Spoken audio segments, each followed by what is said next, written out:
Iqela leMamelodi Sundowns liza kufuna ukubuyisa isidima salo ngomso.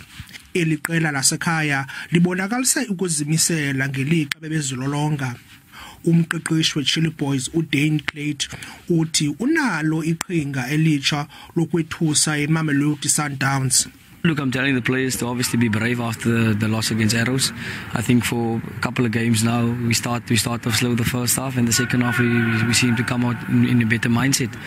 So it's about changing that mentality and trying to start the game as best as we can. We're starting way too slow, and that's hurting us. It was a stretch too far against Arrows, going 3 goals down within the first half, but we showed that we're capable of scoring a lot of goals. iChili Boys zibethwa iGolden Arrows ngamanqaku 3-2. Ndiyathemba tata ukuthi tomorrow we'll try our best kuti sikwazi ukuwina because of we are capable of doing that. Lo mdlalo uza kuqala ngecala emva kwentsimbi yesi-7 ngomso ebusuku kwibala iNelson Mandela Bay Stadium. Kuzongquzulana moya weendaba ze-SABC, laseGqeberha kwiphondo leMpuma Koloni.